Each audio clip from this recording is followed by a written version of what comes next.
So here's an example of how a currency could work. I'm at Walgreens and I'm buying some goodies. I'm buying like a Gatorade and a couple snacks, right?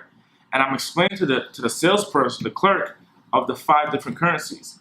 But I said I told them about money, the currency money, the money currency. I told them about the barter currency. I told them about the relationship currency. And I told them about the energy currency. And I said, if you want to know the last currency, I just grabbed it like some chips. And I said, you gotta give me this for free. And he said, I knew he couldn't give it to me for free. So he says, I can't give it to you for free. However, I'm willing to pay for it to learn what the last currency is. I said, pay for it then. So I gave it to him. He rings it up. It's $2.19. He goes into his pocket, pulls out $3, puts it in the register. He says, what's the last currency? Knowledge.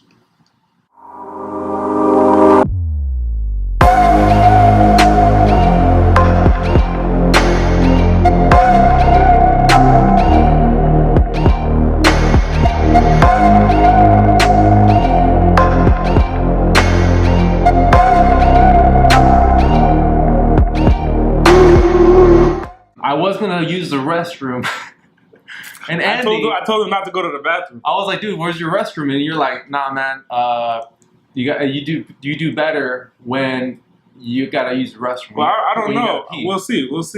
Because right now you seem kind of antsy, and that's a good thing. Yeah.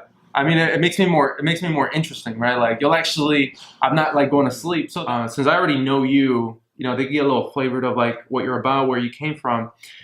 So tell us about you being raised. Like, where did you grow up at? Because I know you're not from California. We're in downtown LA right now. We're in downtown LA in my beautiful oasis. I wish we could. Maybe you could do like a B-roll shot of like my house and just show like the pools. We just came upstairs to the Skyline pool. We got a Skyline pool upstairs, and we were originally thinking about shooting it there. And then we decided to come to the boardroom. I got a boardroom at my residence. And, I got a beautiful oasis in downtown Los Angeles where there's Maseratis in the garage. It's not my garage, but there's Maseratis in the garage, and there's Lamborghinis here. And, I'm surrounded by this affluence lifestyle, but that's not how it always was. I wasn't always living like that, right? I grew up in Pawtucket, Rhode Island, a small city and the smallest state in the country, full of gangs, drugs, and people that don't want to live. And people that don't want other people to live. And it was that lifestyle was survival, right? I recognized that I really didn't put a smile on my face in order to survive, because you smile, that's when you get jumped, that's when you get stabbed and so on. So I didn't show too much emotion. And I lived life with a little bit of aggression, and that helped me in my business, ironically. That helped me in my business living with that sort of aggression. And man, we're talking about people who kill other people. We're talking about people who stab their neighbors. We're talking about people who break into other people's houses. And I had to leave that environment and move to California. What I know about you, Andy, is that you have a lot of common sense, which is it's not common. I got common sense that's not common. Yeah. No, you got a lot of common sense, and common sense really is not common, or at least commonly practiced. Right? Yeah. Because we know the things that we got to do in order for us to make more money, right? We got to make more phone calls, or the things you got to do to lose weight. But people don't run or eat healthy or make a green drink. But you have common sense, more common sense than others, but what makes it more lethal is that you actually take action on it. You actually do something about it. I like that word, lethal. Lethal. Wow, lethal. It's dangerous. Lethal. Okay, so there are areas in my life where I take action immediately, and there are different areas in my life where I'm more cautious, or it's not as a priority to me. And I'm going through a transition right now where I make everything a priority on the same level. Mm-hmm. So I put 100% of effort into everything. And it's a different way of thinking, right? When we're talking about money, some people will put money ahead of other things, mm-hmm. right? I put money ahead of the family. Some people will put money above their wife and kids because they realize that, hey, if without money, my wife and kids won't actually survive. So I'm in the transition that I'm in right now. I'm putting 100% effort into everything where my life is now balanced. You know, and taking action, dude, that's what I'm known for, right? Which is why I'm 23, living a certain lifestyle that, some 45-year-olds, some 40-year-olds, and 35-year-olds may actually live, but I'm 23, I'm able to live it because I take action in a short period of time. And that's what I focus on, is taking action in the shortest period of time and not procrastinating on the bigger jumps. On the massive actions, don't procrastinate on. For the people that are in a similar stage where we just happen to, because I also grew up, in outskirts of LA, but my family was first immigrant. I'm first generation, I'm Mexican American. And what I was going to say is that for the people that are in a similar position, right, where you said that you had some things that helped you and some things that kind of held you back a little bit, right? So for example, like growing up in a rough environment. So I want to point that it's not always bad. Yeah. It's not always bad. Your situation, there was a positive. Bad. There's a positive in it. So I want to extract that seed of positivity so that people that are in a similar position could actually use this weapon, or not a weapon, but use this. I like the words, the key words that you use. It's lethal. You can use the weapon. I love it. So, but I see where you're going, and so you know what I'm saying. I see where you're going, and yes. So let me just finish the question. What part of you being in the in that environment, right, where everybody's killing each other, is very dangerous. You don't want to be out in the streets at a certain time, else you'll get hurt, or you're going to be around influences that are going to lead to no good. So what is it that helped you advance in where you are now, and what part got crippled a little bit temporarily, and now it's something that you have worked on? That's an amazing question with a lot of words, but it's an amazing question. I'm happy that you kind of saw that in my response, and you're now extracting that seed, because it's very important, and it can help someone who was in a similar predicament like myself, where you're in the hood and you're like, I have these dreams, I have these goals. And that's why I wrote the book, No More Average. It's an internationally acknowledged book. And I wrote that book, No More Average, because I know that there are people who believe that there's something greater than where their current circumstances. So when I was 16 years old in the hood and selling drugs, selling cell phones, hustling anything I could get my hands on. So I sold sneakers. I would for example, I was the type of person to buy 6 pairs of sneakers when they get released, and then flip them on the streets within that week. And I remember this one situation where there was a time where the Foot Lockers wouldn't sell you sneakers, wouldn't sell a large amount of sneakers to one person anymore. They stopped doing that. Mm-hmm. So what I would do is I would say, hey, Jose, come with me. Let's drive my mom's minivan. Come with me to Foot Locker at 6 a.m. in the morning. We're going to camp out. We're going to stay from 6 a.m. to 9, or we're going to stay from midnight to 9 a.m. And we're going to be the first ones in line to pick up these sneakers. I'll pay you $30 to do the deal. Okay. I'll go to Alex. Alex, come with me. I go to Patrick. Patrick, come with me. I go to Dominique. Dominique, come with me. And then so I'll have a van full of people, and I'll give them, hey, here's your 30 or 40 bucks to do the deal. And then here's $170 or $260, depending on the sneaker. Here's the money to buy the sneaker for me. At the end, we'll walk out of the store, and I'll be 16 years old with a whole bunch of sneakers that I know I'm going to probably make $1,000 at the end of the week with this, right? And I have 6 or 7 pairs of sneakers. And that's the mindset that I had at a young age. Now, that's a good part of the environment that I was in. I realized there was a need. People wanted these sneakers, and some of them didn't want to wait. Some of them didn't have the money, or whatever the case was. I was willing to wait, and I was willing to hustle and get there first, and I was willing to get in front of the customer to sell them the product, and it'll be with a profit margin.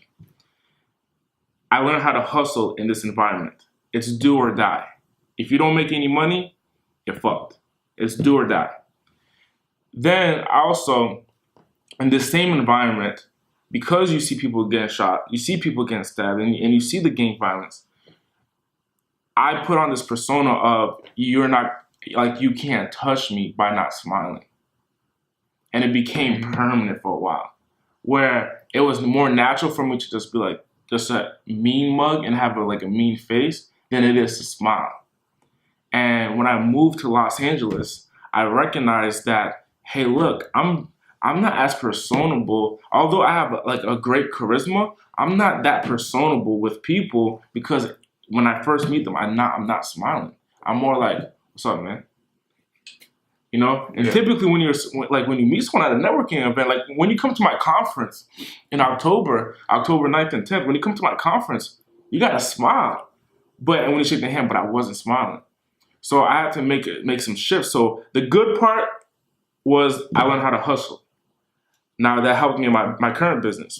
The bad part is I wasn't that personable. I wasn't smiling. There's good, and there's bad. Did someone tell you, oh, Andy, why don't you smile, man? You Yes. gotta smile more. Was it a mentor of yours or? Actually, I was at a boardroom table just like this. I was selling copy machines at the time. And at the boardroom table, the boss sat at the end of the table. I sat right where you are. And across from me was a mirror. He put a mirror there on purpose. And then he said to me, Andy, look at yourself in the mirror. And I looked at myself in the mirror. I was like this, just looking at myself in the mirror. He said, would you buy from you? And I said, what do you mean?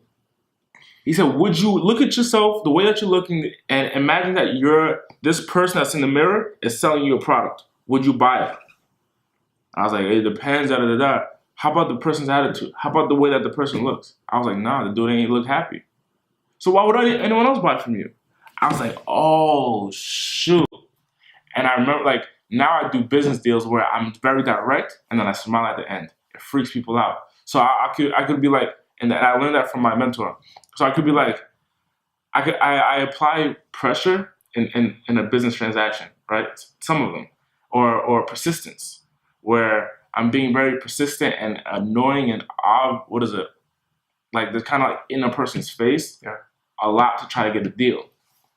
And so imagine I walk into your office 6 times and every single time you kick me out. Get out of my office. I'm like, hey, but I'm here to work for you, man.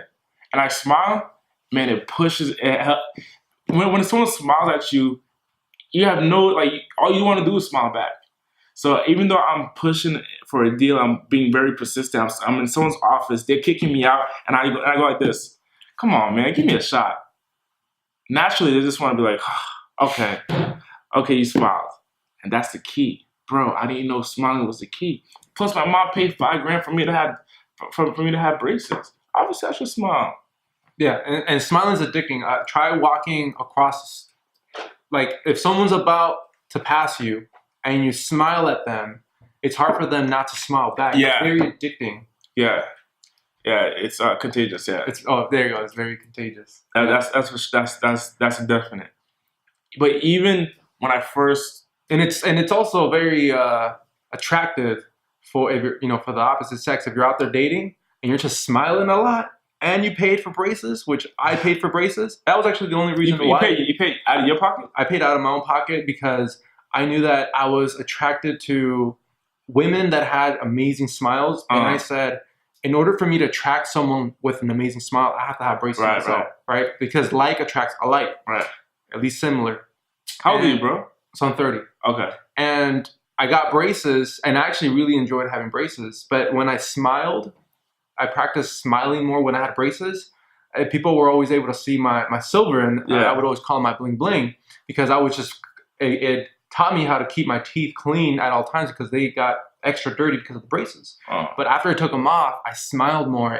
But it wasn't necessarily that I had a better smile, but it was because I smiled more, it made me feel good, and that allowed my confidence to skyrocket. And it wasn't that clients, and I like to say that the way you talk to a client and also when you're trying to date, it's very similar behavior. Yeah. Right. So when you're smiling at the client or someone that you're trying to attract, it's not necessarily that you're smiling that's attractive. It's your confidence that irradiates, and it's because you think that because you have a better smile, you you're making them feel more welcoming, but it's necessarily that you're just more confident. You know what you're about, and people like confidence when they're around if they're in That a makes room sense. or if they are in a team, they want someone that's confident because then they'll trust them. That makes sense. I recognize that when I smile more, I get more people like in front of me, like, hey, what does he have to say? You know, whether it's women or typically women. It's like women love my smile, man. How could you not? Like, how could you not love this smile, man? Women love the smile. But also clients love the smile as well. Yeah. You know, naturally we're attracted. If you see me and I'm just like, which typically I was, but if you see me and I'm just like this, where I'm not smiling and I'm focused. When I'm not present, my face drops and I don't really control my facial expression. I'm out in my mind when I'm not present, but when I'm present, I'm smiling. But if you saw me like that, you don't want to come to me like that. But when I am smiling, man, the ladies love it. Everyone loves it. But what's next, bro? No, that's good, man. And then one way to really practice your body language, because I believe that body language speaks 70% more of what you're saying than what you're actually saying. It's actually just doing this, like going live on camera. It's so uncomfortable at first.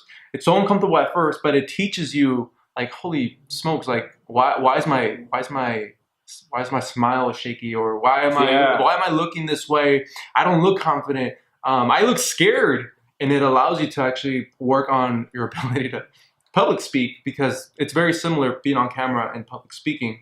But public speaking I think it's more intense. Talking about public speaking, that's one of the things that you train people on. In this boardroom, I've held mastermind meetings with my clients to train them on how to speak. But to go back to what you said, as far as like recording yourself on video, I recognize like in myself that in my mind, I think that I look a certain way when I do something. But then when I see the recording, I say, whoa, I'm actually doing this. So some of the things that I'm doing, that I recognize that I've done, it's like I'll scratch my head or I'll touch my face during an interview. And I'm doing it now, but that's just who I am, right? And I'll scratch my face. Another thing that I recognize is like my lower lip goes a certain way when I speak.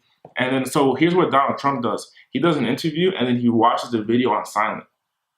He sees now, what is your body language saying? Like, what were you saying during this moment? You know, what is your body language saying? Not necessarily what's coming out of your mouth, but what's your body language saying? Are you present in the conversation? Does it look like you genuinely care? And that's what people are going to pick up on when they're watching before you even say anything. Plus, half the interviews is on silent anyway. You go to the airport, it's not the video is not loud. It's on silent. Donald Trump speaking, it's on silent. You know, so what is this person saying? How does the audience perceive that individual? Same thing when you're on stage. Body language is a determining factor of how the audience will perceive you when you're on stage. So, and I tell all my speakers, move with intention. Many times a new speaker will get on stage and they go left and right. They go left and right, and that's typically because they're nervous. So they get up on stage and they walk to the left, they walk to the right, they walk to the left, walk to the right. And the audience is doing this the whole entire time, shaking their head left and right, trying to follow the speaker. Now, a speaker won't know that they're doing that, right? They're trying to focus on the words that come out of their mouth, and subconsciously they're going left and right because they're nervous. That's nervous. That's nervousness. But when you're a good speaker, you stay planted and you move with intention. So instead of going like this, you're in front of the audience and you're turning your head, acknowledging the audience. But when I move with intention. So for example, nervous speaker walks left to right. Good speaker stays planted and says, hey, I remember when I was 16 years old, and he moves to the right of the stage. He moves to stage right. And this represents when he was 16. And then he stays at this point while he's telling a story when he was 16. And then he says, at 24, then he moves. At 24, this was my experience, and he shares a story when he was 24. Then he says, at 30, shares his, so mentally, what do you see here? A timeline. A timeline. It's all mental. As a speaker, we're creating a picture. And we do the same thing in body language. We're creating a picture when we speak. We're always presenting. It's not just on stage. Right now, you're presenting. We're presenting to an audience right now. When you're in front of a client, you're presenting. When you're in front of a woman, you're presenting. When you're in front of a man, you're presenting.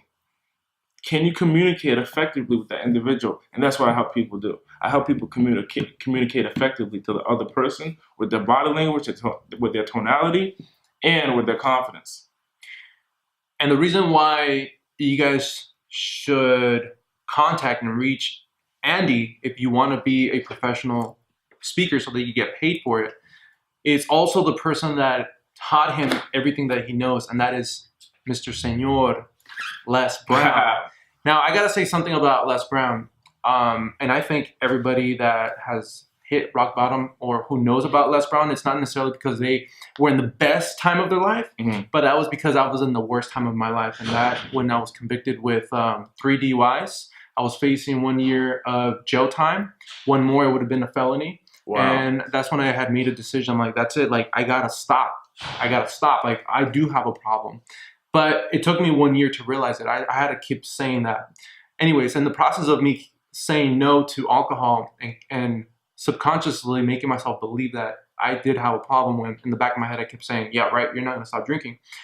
I had assistance, and that was Les Brown. I would listen to a lot of Les Brown, and what he taught me was, it was how to stay positive at worst times and how to look for the good and the bad. And he taught me how to start thinking positively in my situations.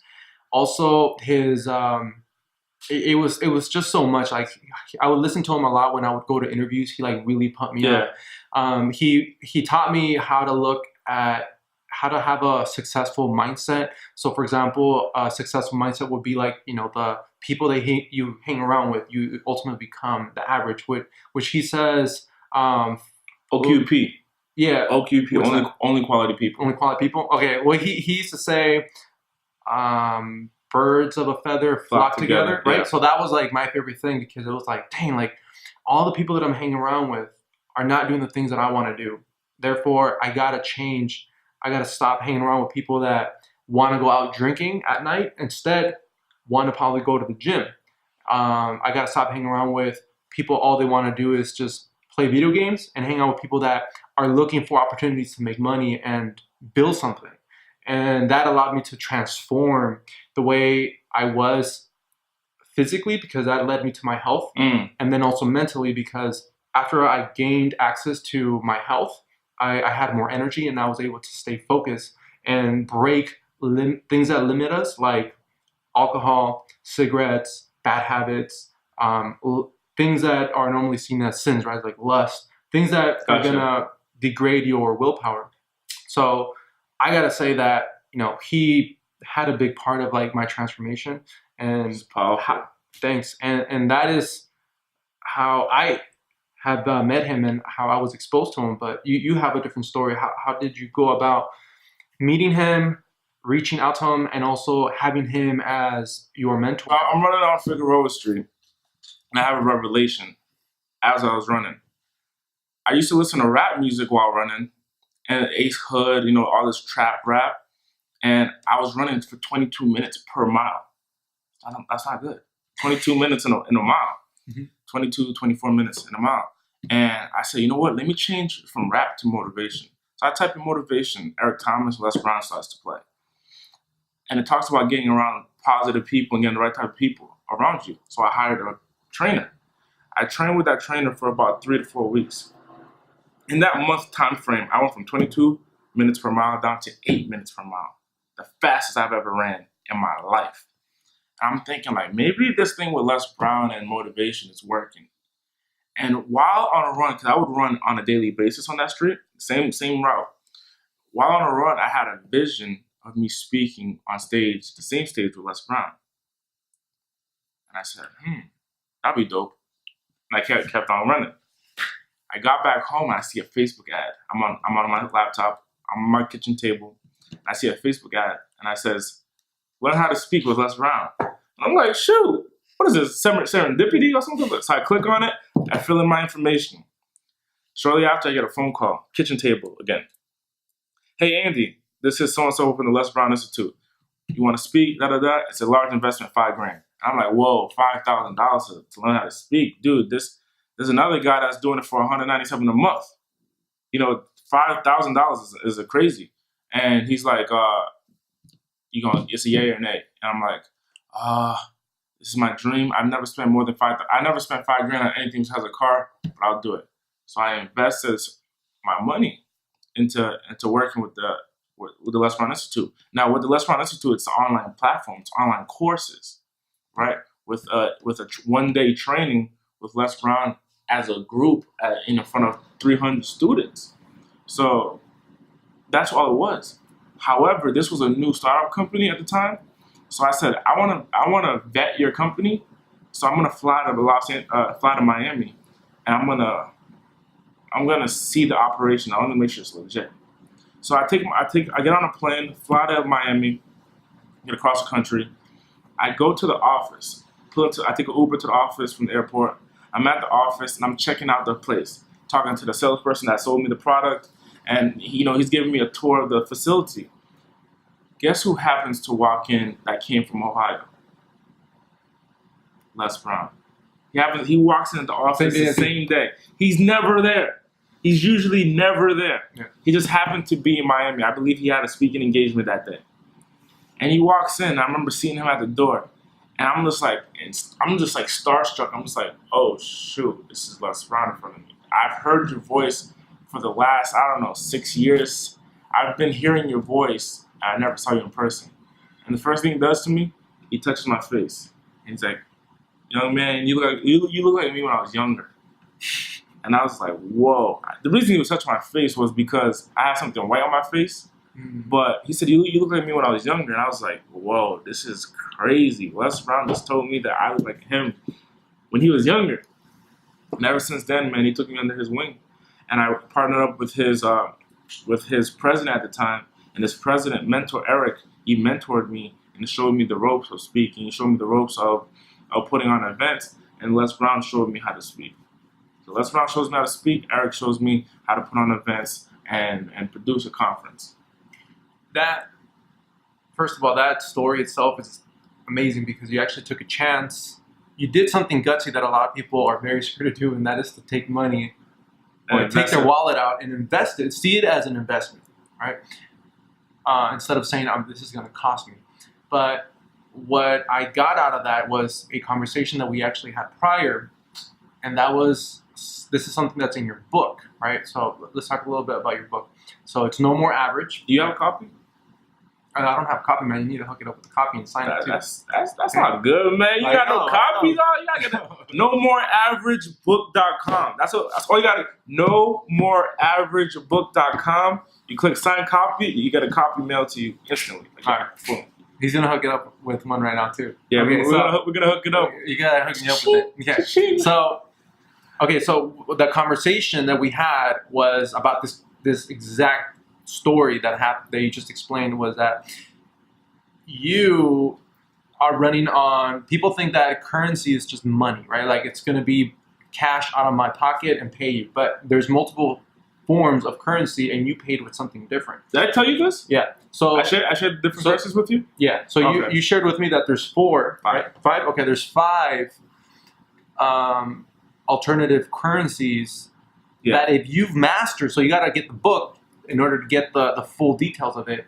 If you master, you don't have to rely on just cash money anymore. You could use other assets that you own right now. You possess them. So talk about these five. So we got five currencies. Currency number one, which is the most common currency, is money. Right. Most common currency. Then the second currency is barter.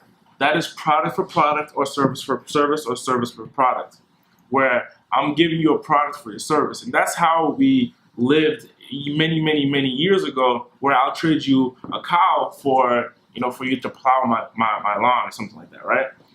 Then you have energy, where and this is typically how many people start off paying. They pay in energy, where like, hey, I don't have money, I don't have anything else, but I can work for you. So I'm paying in energy for something in return. Then, so we're at three. The next thing is knowledge, where I pay in something that I know, and you give me something else in return. It could be money. So if you're selling information products, you're technically selling knowledge, and you're paying with money. That's your currency that you're paying with. And the last one that you have is relationships. Relationships is a huge currency. I know someone that you don't know, and because I know that individual and I can connect them and you want to be connected to them, I say, hey, give me this in exchange for my relationship with this person, right? So here's an example of how a currency could work. I'm at Walgreens and I'm buying some goodies. I'm buying like a Gatorade and a couple snacks, right? And I'm explaining to the salesperson, the clerk, of the 5 different currencies. And I go all the way to the last currency and I say the last currency. So I didn't tell them what the last currency was, but I said, I told them about money, the currency money, the money currency. I told them about the barter currency. I told them about the relationship currency. And I told them about the energy currency. And I said, if you want to know the last currency, I just grabbed it like some chips. And I said, you got to give me this for free. And he said, I knew he couldn't give it to me for free. So he says, I can't give it to you for free. However, I'm willing to pay for it to learn what the last currency is. I said, pay for it then. So I gave it to him. He rings it up. It's $2.19. He goes into his pocket, pulls out $3, puts it in the register. He says, what's the last currency? Knowledge. So I told him 4 currencies. The last currency I didn't tell him was knowledge. I said, this is a prime example of how to utilize currencies. I didn't have to pay for it. You paid for it. I wanted this product, chips, and I paid in knowledge, and you found that this knowledge to know the last currency was worth $3 out of your pocket to learn this information. That shows and proves that there are multiple currencies than just cash. So when I worked for Les Brown, I paid in energy, and that's because that's all I had at the time. I didn't have relationships. I didn't have money. I didn't have knowledge. I didn't have the knowledge that could really help him grow to the next level. But what I did have was my own energy. Hey, I'll sell tickets for you. I'll sell your products. So because I spent a year paying in energy, I then got paid in money. I also got paid in knowledge. I also got paid in relationships. So I got all the remaining currencies because I paid in the most precious currency, which is actually energy. Yeah, because it's finite. I don't know what that means. I heard finite. That means that it's limited. You have limited time. Yeah, but you have infinite of knowledge and stuff that you can barter with. But energy is money. You can get money. One day you can be broke. The next day you're a millionaire. You know, you can get that. But energy, you can't. You got to be careful where you spend your energy. So, yeah, you got to be really picky who you surround yourself with. And then just last thing in this topic is that being around people. If you are wondering, like, well, how can I get a mentor, right? That's going to be it. You're going to want, if you don't know anything and you don't have anything, you don't have money, you got energy still. You got your actual doing, and that is to reach out to your mentor. That is actually how I got my very first like official mentor. But the one that my most recent was Michael Morelli. And after doing a program with him, like it was an influencer, he taught us how to like build our brand using online social media.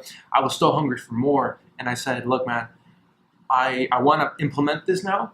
Like, can I come and work with you in Arizona? And I'm currently living in Southern California. And he said, yeah, I got a spot. You could stay as long as you want. So I went for 2 weeks, and I learned osmosis, meaning that because I was around him, and we didn't even talk much. I was just basically there, seeing what he was doing. We weren't even conversating much, but I was learning his behavior, how he acted, how he made decisions, how he responded, his communication, everything. I was subconsciously downloading it into like my thought process and how to act and how to be, and that taught me a lot by just being around him. Right. And that's the ultimate goal, is like if we are surrounding ourselves with someone that is elevating us or ultimately makes you feel uncomfortable, which is a good sign, because that means that they are challenging how you are as a person and your values and characteristics, then that's a good sign. And that will allow you to elevate because you're starting to now learn off osmosis, which is a subconscious way of transferring knowledge. My first company when I was 19 was I owned cell phone stores on the East Coast, right? That was my first company. 19 years old, I owned a cell phone store. Between 18 to 19 though, I was receiving and downloading information from my previous boss, James, where me just being around him, learning the way he makes decisions, learning what payroll is, learning how to hire someone, not necessarily where he's, teaching me on a whiteboard, but just being around him, I learned enough information where I was able to go and start my own cell phone store. And I grew it to 14 employees. And I was just 20 at that time. When I had 14 employees, 20 years old. We generated $1 million in revenue before I turned 21. So I know that being around the right group of people can definitely benefit you. And it's about that's why I put on the events at the Progression. At the Progression Conference is an opportunity to get around like-minded individuals where you know that you can connect with these speakers. So you may go because of the speakers, or you may go because you know the type of people in the room are the type of people that you want to connect with. And that's why I put on these events because, hey, if I'm in a city right now in Los Angeles with 18 million people, I only need one wife, and my wife may be the type of individual to say, hey, I want to go to this event because I want to better myself, and I meet her there. Or I'm in a city right now in Los Angeles with 18 million people in this county. Then I go to this type of event where out of this 500 people that's there, I'm only looking for one business partner or one huge major client. Or I'm looking to gain new knowledge and talk about it amongst a certain type of caliber of people. So that's why I go to events, and that's why I put on events. Getting around the right people can actually elevate you or bring you down. In my book, I talk about the 3 average success groups. Now, there's 3 success groups. You have the preeminent up top, which is the top 2%. Then you have the average in the middle, which is what everyone else is, right? And then below that, you have the subpar success group. Now, I forget the numbers. There's a study done, and I forget the amount, the percentage, but I know it's the top 2%. I believe the middle is like 97 or 95%, but it's a large amount of people in the average success group. Now, the average success group, if you hang around preeminent, subconsciously what either happens is that the preeminent person comes down a success group or you go up a success group. So you're talking about an average person getting around preeminent people.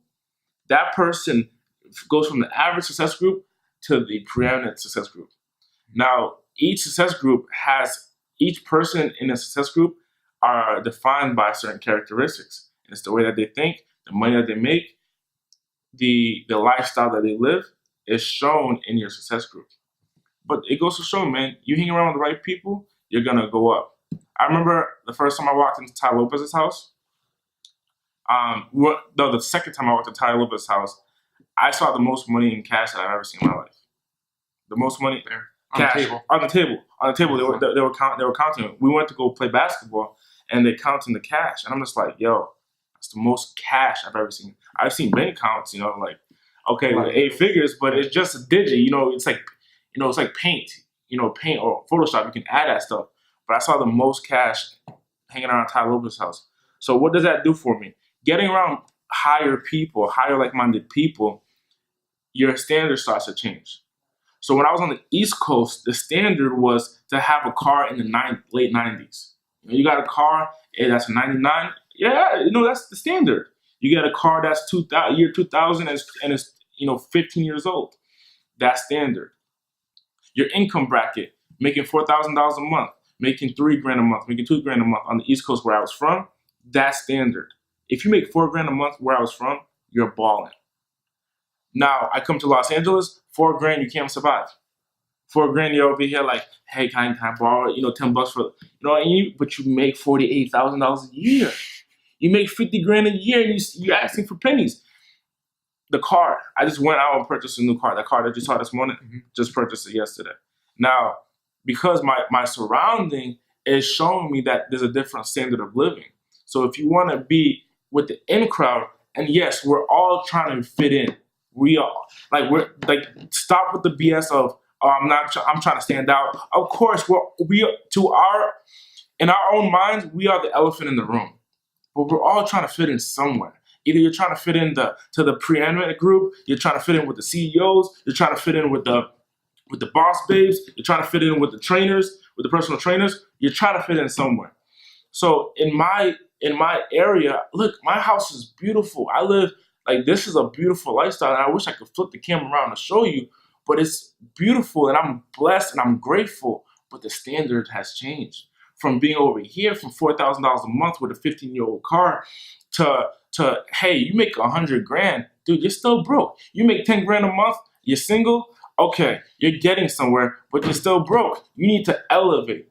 So spend money to elevate. I remember Albert, I was talking to Albert, and Albert, Albert Preciado, he can afford to live where I live. He can afford to live in a higher scale living complex, but he chose to live in it's right next to Beverly Hills. I forgot the city. I forgot the cities, like Hollywood Hills, Beverly Hills, but it's up there where rent's extremely high in comparison to where I'm living. But what he said, the reason he did that for is because he wants to get around other people that are making either more money or the same amount of money so that they can grow. It's not just about living. It's about who you're around. So when you choose your apartment complex, when you choose your house, who are you around? That's going to help you grow. Most of the time, if you're around people that are cynical with no money and they're complaining, you're going to end up saying it's normal to do so. But you hang around with people who are on a higher level than you, you may feel inferior, and that might push you. Myself personally, I feel inferior all the time. I'm never making enough money with the people that I'm around. Like, shoot, this guy talking about all these digits and all these transactions. I'm just like, damn, I'm just trying to, get a buck. So it forces me to level up. Now, what happened? I know I'm going on a rant right now. I'm just going. What happened when I was in Rhode Island on the East Coast? I was top dog. I was making, I don't know, $60,000, $70,000 a month. My company was generating a lot of money. So obviously, I got the benefits of being a business owner. So I'm top dog. I'm 20 years old. I got people that I went to high school with, and they're working for me. Majority of my employees were my high school friends, high school classmates, and they're working for me. So to me, I'm on top of the world. I wasn't growing exponentially. I moved over here, and I had this inferiority where I'm around people that are 20 years old, flying private jets, and I'm just like, damn, dude, that's the next level for me. You're younger than me. So it pushes me. You get around the right type of environment, and that's why I moved to Los Angeles. I knew that I was top dog where I was from, and I had to go somewhere where it can push me, it can propel me. And you get around people like that, you're bound. It's like innately you're bound to grow. Yeah, absolutely agree. So many golden nuggets you dropped.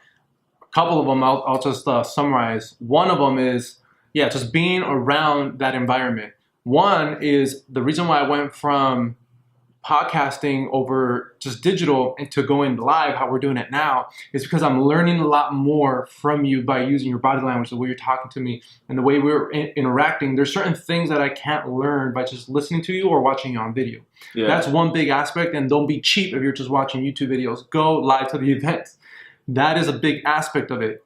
And I've tested it, and it's transformational when you go live to places. Two, it's because you're raising up your standards, you're leveling up. Hang around with me long enough, you'll start being very selective on what you eat and the things that you do early in the day.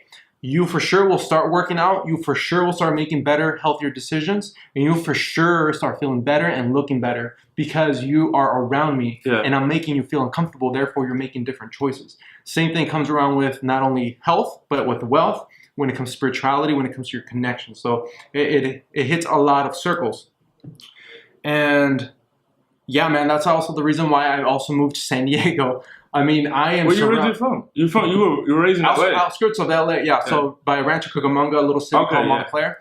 And the reason that I love to live in San Diego is because I'm surrounded by wealth. I'm surrounded by affluent people. That means that is. By what type of people? Affluent people. Oh, affluent. Okay. Yeah. So that means that is changing my new normal. Yeah. So my normal at first was, everybody has one car and you have a home and you live in the suburbs and you have a family. My new normal now is penthouse, $6.1 million penthouses. You got 3 different cars, one for the family, one for a vacation, one for during the week, whatever. And then also the what you do for fun is a lot different. They go on yachts. They talk to other people that have and talk about money. The conversation is completely different. So my environment is now molding me, which ultimately I want. Even if you can't afford it, it's great because it pushes your standards. And like you said, what I like to say is that it turns your normal and turns your what used to be crazy into your new normal. That's true. That's true. Like you just get around whoever your current friends are that you continually call on a weekly basis, on a daily basis. Their problems become your problems. You start understanding their problems. But if you get around more affluent people, people who are on a higher level than you, then when they're talking about their problems, you're like, your problems pale in comparison. Yeah. So it's like calling a millionaire about a money problem, and you're just making 100 grand a year, and they're like, man, I got to invest $67.2 million. I don't know if I should. And you're like, damn, I don't even know what that's like. I have no idea. I'm trying to see if I should buy this taco or not. So, but once you start hearing those problems, and you're like, man, I need to get to a higher level. So you ask a person like, how did you become a millionaire? And they're not gonna give you a step-by-step, guide. But what they'll say is, I remember there was a situation where someone presented an opportunity in front of me. I was scared, and I moved forward. I took that leap of faith, and that what propelled me to go down this route of being a millionaire. So what happens is you take that story and you say, hey, my friend who's a millionaire told me that he had an opportunity presented in front of him. He took the leap of faith and, took that opportunity. So now what happens to that person that's listening they say to themselves, when the opportunity is in front of me, I could do one or two things. I could walk away like I have and be poor. P-O-O-R. Write this down, guys. P-O-O-R. Passing over opportunities repeatedly. So I could be poor and pass over this opportunity again. Or I could do like my friend did when he had opportunity in front of him and take the leap of faith. So you'll recognize that this person starts leveling it up because it's now a norm in his social circle to start leveling up. You start recognizing that this person investing $1,500, like that's the cheapest ticket to my event moving forward. That investing $1,500 to them, to the person on my left, could be a stretch. But to the millionaire, $1,500 is not a stretch. But for the millionaire to level up, they might have to invest $45,000. They might have to invest $50,000, $60,000 to take that similar leveling up experience. So I believe the equation is similar to how you want to level up, but you're always going to have to invest. Ask you can't find one person who's successful and never invest in themselves. So when we have an event like the Progression Conference, you have to invest into yourself to see your growth. It cost me money to put this event on. It cost me 6 figures to put this one event on, the Progression Conference. 6 figures. So there are people who's going to try to get it for free. There are people who's going to say, hey, man, do me a solid favor, so on and so forth. But it costs me 6 figures. I have to invest more and more and more than anyone else at this event to put this on. But I see the reward, and what the reward is going to be is 500, 600, 700 people that are networking amongst themselves. People at a yacht party, relationships being built, and saying that the reason for it was this event. So investing in yourself is the key when you're trying to level up. Getting around the right people is key when you're trying to level up. And that's what we provide at events. But not only that, you have to go somewhere where you can, 1, level up by getting around the right people. Number 2, invest into yourself to grow. And number 3, reap the rewards and benefits of your work that you sold. There you go, man. So again, so many golden nuggets. And, just to wrap this up, I've been noticing that you have been working out. Like I see you on your Insta stories. You're at the gym, you're hitting some yoga. You are working on making better choices when it comes to your eating. Is that something of value to you when it comes to generating more money, or is that something, or are you motivated differently when it comes to making those choices now? So I'm overweight now, and I'm learning the effects. This is the highest I've been on. Currently right now I'm 73 pounds, right? This is the highest weight I've ever been.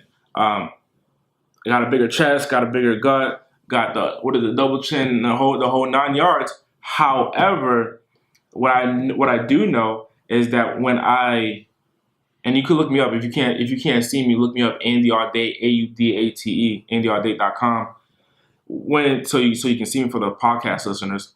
What I do know, it's gonna end, but it's cool. So what I do know, we're about to wrap up anyway. Yeah. So this is the third time I'm repeating myself. What I do know is that when I have more energy, I'm able to do more. So I did a test. I went vegan for like a week. I had the most energy that I can remember.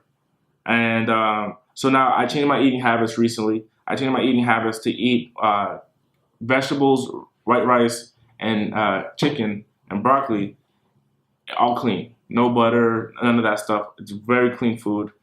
And what that does for me, it gets my mind right. It's more so for my mental capacity rather than aesthetics and my physical. It's more of my mind, because when I can get up in the morning, I have the energy to go to work. When I can go sleep late hours and work on short amounts of sleep, man, life is good. Money's flowing in.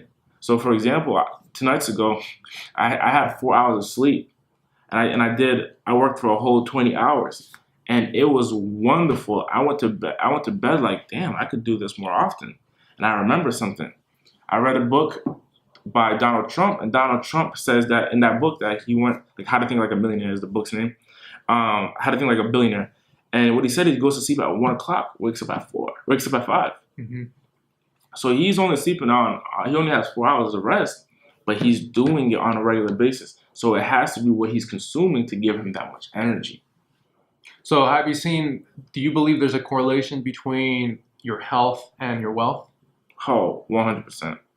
100%. It's not always what you know, but it's how you present it, right? So when you're completely overweight and you're lethargic and you're coming from a place of no low energy, people aren't attracted to that. Like, no one wants to be the CEO. No one wants to be the CEO of the company that's like, welcome to Microsoft meeting. Had a rough night, guys. We're just here and then the CEO, no one wants to be around that. They want to be around the person that's like, hey guys, so we're gonna have a wonderful day today. Like, no one wants to be that CEO, right? So it does, and no one wants to be around that person. So you do business with other people. So if no one wants to be around you, no one wants to be like you, then therefore it's gonna hurt your money. It's gonna hurt your income, and that's why it's important to work with this guy over here to get your body right, to get your mind right. Yeah, absolutely agree, man. I personally believe that everyone needs to be optimal in their health if they want to acquire a lot of wealth. The reason why people first go into health is normally because something bad has happened and they want to go for aesthetics. Is either they want to be attractive, feel confident, and other reasons, which is a great way to start. But you're going to see the actual dividends is really going to be other things. It's going to be confidence, energy, right? But the real derivative is really just energy. And you're really just working on yourself, like early in the morning, working out, eating healthy, so that you could get energy. Because how much of building a business, talking to a client, creating wealth is mental? How much of that is mental? How much would you say percentage-wise? Like 98.6%. Right. So you need something to power this baby up. Yeah. And this is actually the powerhouse. If your powerhouse is not effective and efficient, then it can't power this up. And you could say goodbye to wealth. You could say goodbye to connections. And if you were trying to impress that girl, then you weren't that impressive because you were not full of energy and you were not confident. So when you work on your health, you're ultimately accessing energy, which, like you said, you exchange that energy for something in return. Yeah. And ultimately, that's the reason why I focus on people that want to create a lot of wealth. Is I'm optimizing their powerhouse so they can create energy and allocate that energy and distribute into places where it's gonna bring back a lot of money. Gotcha. Right. So, man, it's been a pleasure talking to you, man. Huge. I could probably keep talking to you for hours and hours and hours. Maybe we'll do a repeat. An encore. Yeah. Well, I mean. So what do you say? If you could put like a 1 in the comments, or if you could like hit up Jose TheFitCEO and say, look, do another one with Andy. Go more in depth about the 5 currencies. Go more in depth about events producing. Go more in depth about speaking. Whatever that is that you we gave a lot of nuggets, and I think we should do another one where we go more in depth about a specific topic. But I want to go with what the listeners want. So if you're watching this video, you're listening to the podcast, in the comments somewhere, or reach out to Jose TheFitCEO or myself, Andy Audate, on all social media platforms, and say, hey, do the podcast with Jose again, and this is what I want to hear, and I'll be sure to make that happen and deliver it. Yeah, absolutely. And if you found this of any value, please share this podcast, take a screenshot, put it on your Insta stories, tag me so that I can give you a shout out. Also comment, letting me know what was the key takeaway, what was your favorite part that really allowed you to get an insight on something. And of course, leave us your review, because the more you let us know if you liked it or didn't, give us a 5. Give me a 5. If you like it. If you like it. If you don't like it, give them a 1. If you didn't like it, give me a 5, because if you don't like it, because that's the new rating. That's the new rating system. If you don't like it, give them a 5. But if you do like it, but if you really liked it, give me a 5. And this will allow the rankings to go up and help more people that need this insight and information that will transform where they are in their lives right now. Just the way you might have taken something away. If you truly care about helping people, then make sure to leave a review. Thank you so much, Jose. Awesome, man. It was a pleasure. Thank you so much. It's always good stopping by downtown LA, man. I love it here. Well, you're welcome anytime. Yeah. All right.